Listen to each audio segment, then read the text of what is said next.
And in terms of the kickoff preview, I think it's as simple as this. Certainly since we just said goodbye to Rod Woodson, and he just broke it down. How will the Ravens offense look with Derrick Henry in it? Listen, this Ravens offense is known for its commitment to the run because a Harbaugh is a head coach, and that's what Harbaughs do. I mean, seriously. Yeah. And the Ravens have a history of depending on the run, and they lean into the run more than most professional football teams do in this quarterback-driven, pass-happy league. And with Gus Edwards and J.K. Dobbins when they were healthy, and Justice Hill, who is still there just recently. And then obviously this is a team that once upon a time had a 2,000-yard rusher in Jamal Lewis back in the day. And we can go on and on and on with how this run-first mentality that the Ravens have had, even with Lamar running the ball too, right? They have never had a guy like the guy on the screen, quite frankly. I mean, let's be straight up about it, right? The guy on the screen in Derrick Henry. And we had him on Tuesday's show, and I try to elicit an answer out of him on the concept of being an avatar for running backs at age 30. Number just as a number. It doesn't matter, right? And he's that. He is that. In a league where running backs are devalued more and more and more in terms of a contract, with the exception being Saquon and Christian McCaffrey, just for two. This guy has an opportunity to show 30 is just a number. I am as healthy as an ox. Name me another 30-year-old that looks like this, right? And how will it look? And the idea of having him stand next to Lamar Jackson in shotgun and have the ball just put in his belly right there at the mesh point might not be the best way to go about it, because he needs a head of steam. He needs to start moving forward and then get the football.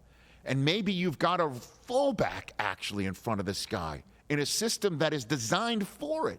And you put Lamar under center and have a fullback in front of Derrick Henry, or in a way that I think it's going to look, the pistol, where you kind of get Lamar halfway into the shotgun position. So you give him some level of comfort. He's comfortable, obviously, in shotgun, one would assume. And give Derrick Henry right behind him to dot the I and see what happens there. Because as Rod pointed out, when something's happening at the mesh point between the two of them, and you don't know if Lamar's going to pull it and run, or he's put it in the belly of Derrick Henry with a head of steam and block it in front of him, man, oh man, how does that look for the first time? And it's Chris Jones and that front seven that Kansas City depended on so much for the push in last year's offensive struggle season. I can't wait to see that play out tonight, like how that battle is won. Because obviously we're also talking about Kansas City coming out of the box faster than before, but Hollywood Brown is not playing tonight. He's hurt. How will Xavier Worthy look? How will they employ him? Will Sky Moore look any better than he did last year? Because he and Kadarius Toney were definitely disappointments last year, but Sky stuck around. He's still one of their guys that they drafted. Kadarius Toney has been sent packing. I think is it. And how will L'Jarius Sneed not being there look defensively? But how can Baltimore potentially be the first to exploit that? I think it's all about the Ravens. We know how good the Chiefs are. We know they're going to look good at home. Derrick Henry in the last 5 years has averaged 1,400 yards a season. He's scored 68 touchdowns since 2019. And now you're putting him on the best running team in the NFL in that span as well. I just cannot wait to see it. We got to assume, we talked about it with Rod, only 6 carries by running backs in the playoff game last year. Got to assume Derrick Henry's going to get 6 carries, maybe on the opening drive. That would be amazing. Yeah. That would be a lot in the opening drive. That would be a lot. But if they're just like, here we are. This is who we are going to be this year. Try and stop it. There's 22. We got 8. Good luck. You know who took that approach in the kickoff game last year were the Lions. If you remember, they went for it on 4th down deep in their own end on the second drive of the game when they got it and then wound up taking a lead on a touchdown and then setting a tone for the rest of the game and then the rest of their season in a way. Going for it on 4th. You got to wonder if the Ravens are going to tone set in that regard, right? And how will Patrick Queen's loss be absorbed by the Ravens defense, and how will the Chiefs be able to take advantage of that too? I cannot wait for it. I'm also, this may seem crazy, I'm curious how Travis Kelce looks.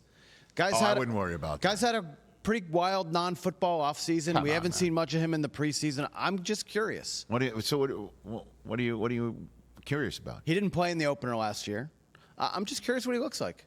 I think he's going to look like the first ballot Hall of Famer. That is a major problem.